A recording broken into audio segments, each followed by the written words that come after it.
Bismillahirrahmanirrahim. Komentar Kim.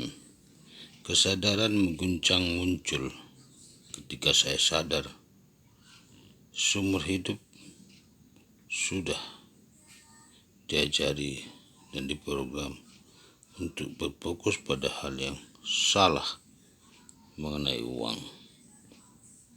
Seperti barangkali banyak di antara Anda, saya selalu diberitahu untuk mendapat pekerjaan bagus, merintis jalan naik di perusahaan, dan mendapat kenaikan gaji sepanjang perjalanannya.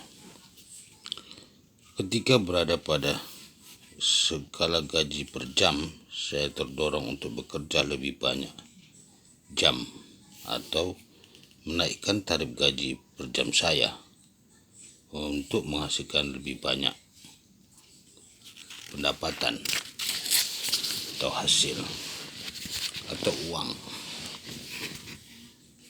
Fokus mendapatkan gaji atau pemasukan yang terus meningkat itu terus diajarkan kepada saya sejak pekerjaan pertama saya. Pola pikir saya berubah ketika menyadari bahwa untuk bisa mandiri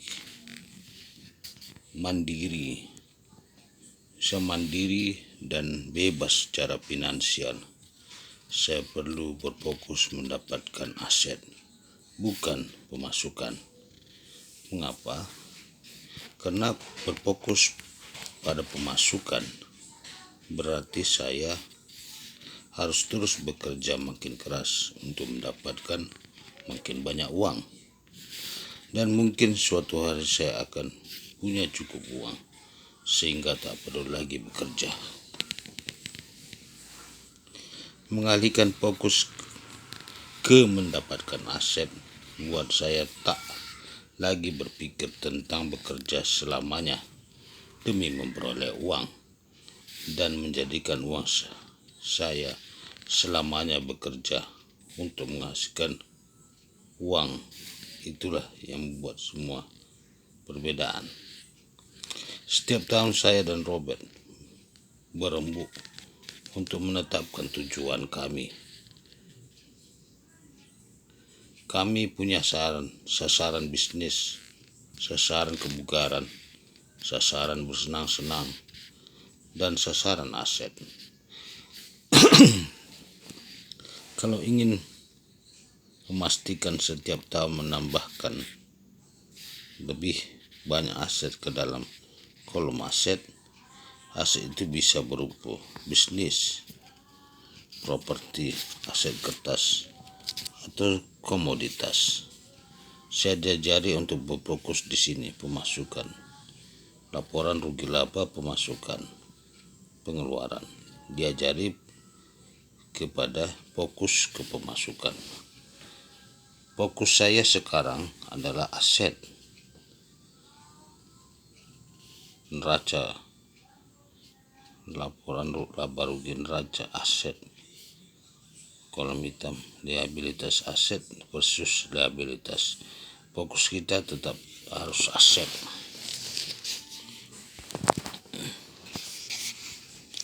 Saya pertama kali berinvestasi pada tahun 1989. Takut dan tak yakin dengan apa yang sedang saya lakukan. Saya berjalan terhuyung-huyung mengitari permukiman dekat rumah kami dan akhirnya menemukan rumah cantik dengan 2 kamar tidur dan 1 kamar mandi yang sepertinya merupakan prospek sewa yang bagus.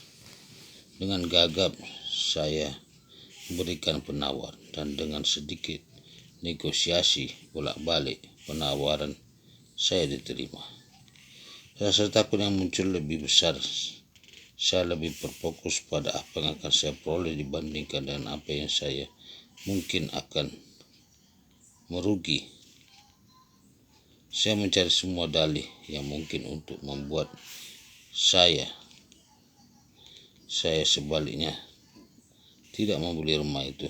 Tapi bagaimana saya bisa meredam rasa takut itu cukup lama untuk terus maju dan membeli properti tersebut. menghela napas amat dalam di sepanjang perjalanannya. Setelah semua urusan beres, saya mendapatkan properti sewa pertama saya dan seorang penyewa. Setelah begitu mendapat uang sewa dan membayar pengeluaran serta hipotek, sampai harus kas positif yang besar sejumlah $25 per bulan. Pada tahun 1989, setelah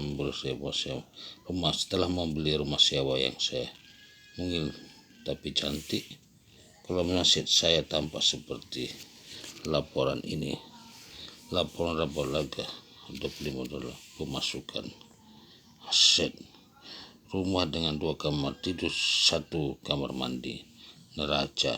Laporan rugi laba tetap ada neracanya. Jadi dari aset pemasukan $25 per bulan.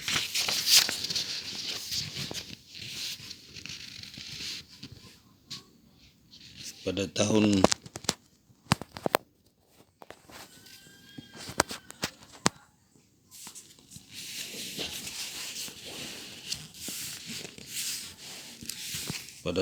yang sama kami menetapkan sasaran aset pertama kami.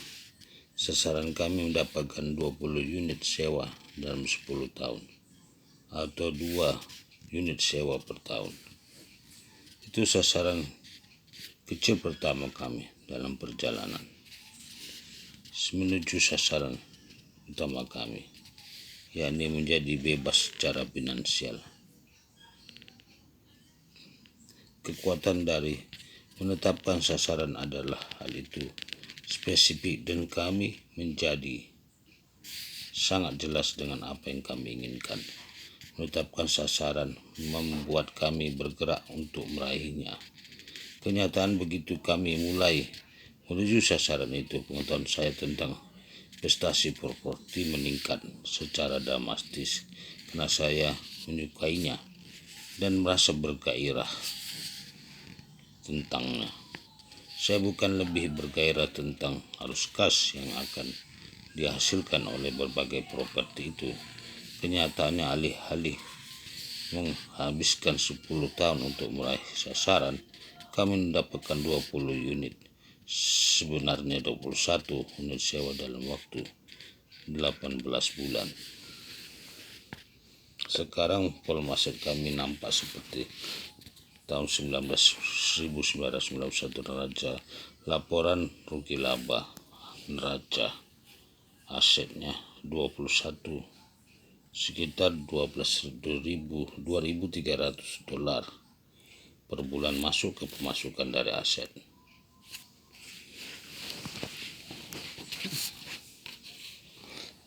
Meraih sasaran itu membuat kami jauh lebih dekat ke sasaran utama kami, yakni bebas secara finansial dengan memiliki arus kas dari aset lebih besar daripada biaya hidup. Sekarang inilah sasaran aset kami. Selanjutnya mendapatkan lebih banyak arus kas dan aset dibanding arus kas keluar dan biaya hidup.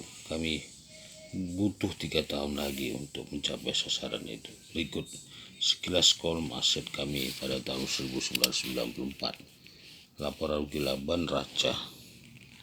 Jumlah asetnya rumah kira-kira $10.000 per bulan pemasukan neraca.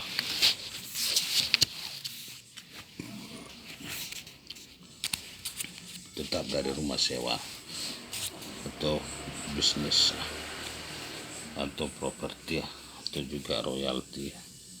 Bagi saya dan Robert, kebebasan finansial bukanlah mengumpulkan jutaan dolar dalam bentuk tabungan yang menjadi gantungan hidup kami. Kebebasan finansial adalah memiliki arus kas masuk setiap bulan dari investasi kami, entah kami bekerja atau tidak.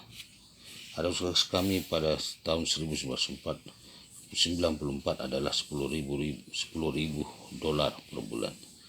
Itu bukan migas dolar, tapi pengeluaran kami saat itu hanya $3.000 per bulan. Pada titik itu kami bebas.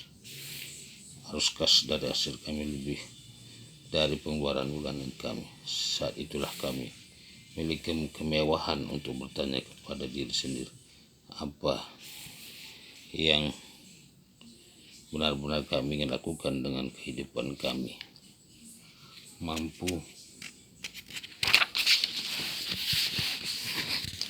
Mampu menjawab pertanyaan itu lebih dari sekedar memiliki uang, merupakan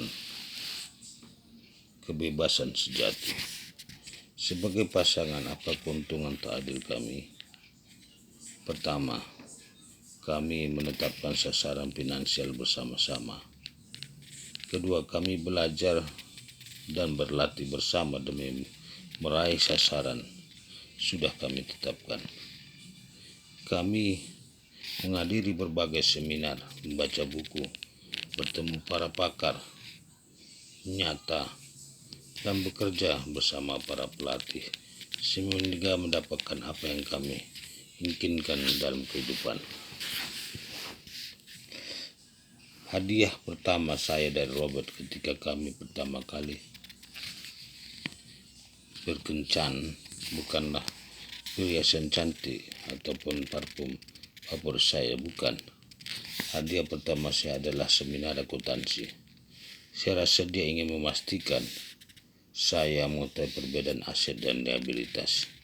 Ketika meninggalkan college, saya bersumpah tidak akan melangkahkan kaki lagi ke ruang kelas. Saya sudah muak dengan sekolah, namun yang saya dapati ketika mengikuti kelas akuntansi itu, saat kami memainkan satu permainan selama 2 hari adalah saya senang belajar. Saya hanya tidak suka dengan apa yang diajarkan oleh para sistem sekolah mengajar. Hadiah pertama jauh lebih dari sekadar kelas akuntansi itu memperbarui gairah saya untuk belajar. Ada banyak informasi di dunia ini mengenai topik apapun, terutama uang. Jadi kami terus-menerus mencari informasi paling relevan yang bisa kami temukan. Di setiap loka karya yang kami hadiri, saya tahu saya akan memetik setidaknya satu gagasan baru yang bisa saya terapkan. Kalau kami bekerja dengan para pelatih, entah itu pelatih kebugaran, pelatih bisnis, atau pelatih investasi, karena kadang kami perlu teguran keras agar bisa terus melangkah maju. Itulah yang saya lihat sebagai keuntungan tidak adil kami, dan itu bisa dilakukan oleh siapapun. Itu bukanlah upaya yang membutuhkan kemampuan besar, tidak ada resep khusus.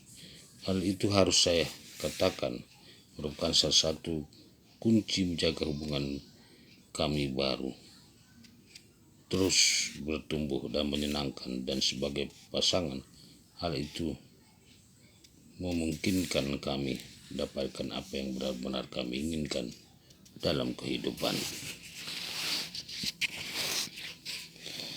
Jadi setiap tahun pada sekitar tahun baru, saya dan Robin menetapkan bersama sasaran-sasaran penting lainnya. Sasaran aset, tujuan sasaran itu adalah menambahkan aset ke kolom yang sangat penting di laporan laba rugi kami itu. Saat ini kolom aset kami penuh dengan berbagai aset, dan keempat kelas aset utama: bisnis, properti, aset kertas, dan komoditas. Kami telah menciptakan banyak bisnis yang menghasilkan arus kas. Properti kami berkisar dari bangunan apartemen sampai properti komersial sampai resort dan lapangan golf. Kami punya sejumlah aset kertas di kolom aset, dan komoditas mengisi ruang yang besar dalam bentuk perak, emas, minyak, serta gas. Ketika penasihat keuangan tradisional rekomendasikan Anda melakukan diversifikasi, dia biasanya menasihati Anda melakukan diversifikasi dalam satu kelas aset kertas. Saya dan Robert melakukan diversifikasi, tapi tidak dalam satu kelas aset. Kami melakukan diversifikasi di keempat kelas aset. Menurut pengalaman saya, apa yang Anda fokuskan akan berkembang. Menetapkan satu sasaran aset setiap tahun dan fokus untuk meraihnya jelas telah memperas volume aset kami, dan hal itu memberi kami arus gas. Bahkan lebih penting lagi, itu beri kami kebebasan. Ringkasan, sebagaimana Kim menjelaskan, tujuan sesungguhnya dari pendidikan adalah memberi orang kekuatan untuk mendapatkan informasi dan memprosesnya menjadi pengetahuan. Kalau tidak punya pendidikan finansial, orang tak akan bisa memproses informasi. Mereka tidak mengetahui perbedaan antara aset dan liabilitas, keuntungan modal dan arus kas, investasi fundamental dan investasi teknis. Kalau tidak punya pendidikan finansial, orang tak akan bisa memproses informasi.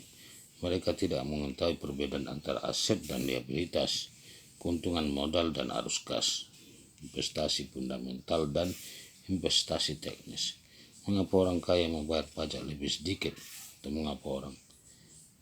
mengapa utang membuat sebagian orang kaya dan sebagian besar orang miskin? Mereka tidak membedakan investasi bagus dari investasi buruk, atau nasihat bagus dari nasihat buruk. Satu-satunya yang mereka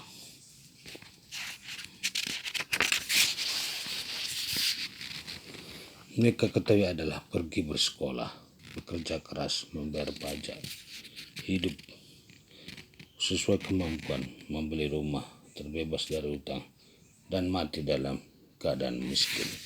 Sebagaimana nyatakan dalam mati dalam keadaan miskin. Pertanyaan terakhir yang sering diajukan, jadi apakah saya harus berinvestasi uang saya? Kita semua punya 3 pilihan: tidak melakukan apa-apa, jawaban, dan berharap segala sesuatu berjalan lancar. Namun seperti dikatakan oleh ayah kaya saya, harapan adalah bagi mereka yang tak punya harapan. Menyerahkan uang Anda kepada seorang pakar untuk jangka panjang dan mempertahankan serta berdoa. Berinvestasi dalam pendidikan finansial, dan Anda investasikan waktu sebelum investasikan uang Anda. Itu sudah Anda lakukan dengan membaca sejauh ini. Bagi saya itu hal yang tercerdas untuk dilakukan. Wassalam.